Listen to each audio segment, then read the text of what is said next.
નમસ્કાર મિત્રો, સ્વાગત છે તમારું અમારી YouTube channel Gujarat jobs and ન્યૂઝમાં.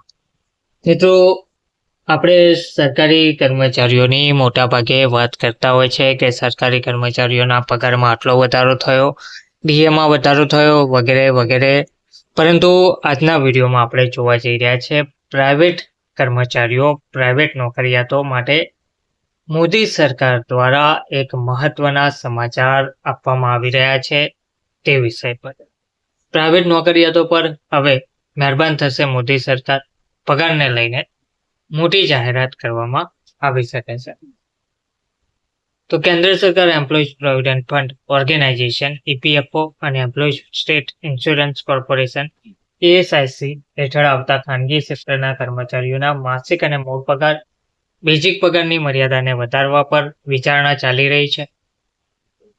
શ્રમ અને રોજગાર મંત્રાલયે, કેન્દ્રીય શ્રમ અને રોજગાર મંત્રાલયે આ દિશામાં ગંભીરતાથી પગલાં આગળ વધાર્યા છે. સૂત્રોનું તો તેવું પણ કહેવું છે કે નવી મર્યાદા 25,000 રૂપિયા અથવા તેનાથી વધારે હોઈ શકે છે. પગાર મર્યાદા વધવાથી કર્મચારીઓને ઘણા લાભ થશે.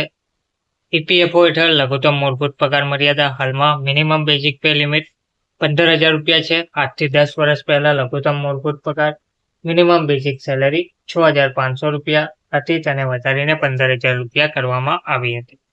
તો શનિવારના રોજ CBTની બેઠક જે યોજાઈ હતી તેમાં ગયા શનિવારે EPFOના સેન્ટ્રલ બોર્ડ ઓફ ટ્રસ્ટીઝ CBTની બેઠક યોજાઈ હતી, જેમાં આ મુદ્દા પર ચર્ચા કરવામાં આવી હતી.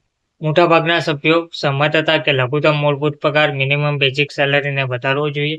હાલમાં EPFO હેઠળ લઘુત્તમ મૂળભૂત પગાર મર્યાદા 15,000 રૂપિયા છે. કર્મચારીના પગારમાંથી PF એકાઉન્ટ માટે 12% કાપવામાં આવે છે. એટલી જ રકમ કંપની PF એકાઉન્ટમાં જમા કરે છે.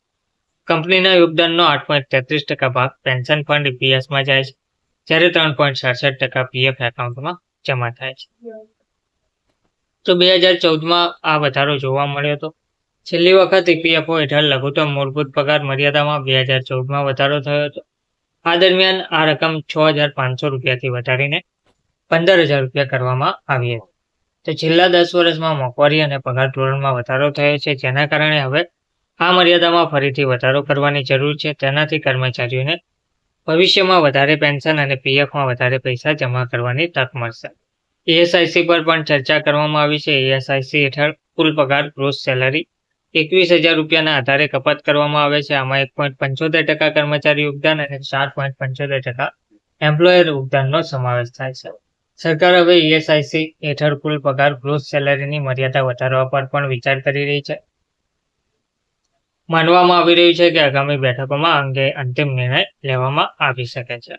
કર્મચારીઓને ઘણો ફાયદો થશે. EPFOની કર્મચારી પેન્શન યોજના EPS હેઠળ વર્તમાન પગાર મર્યાદા 15,000 રૂપિયા હોવાને કારણે લઘુત્તમ પેન્શન ઘણું ઓછું થાય છે. જો નવી સેલરી કેપ લાગુ થશે તો પેન્શનમાં વધારો થશે અને કર્મચારીઓને નિવૃત્તિ પછી વધુ આર્થિક સુરક્ષા મળશે તેવું કહેવામાં આવી રહ્યું છે. ધન્યવાદ.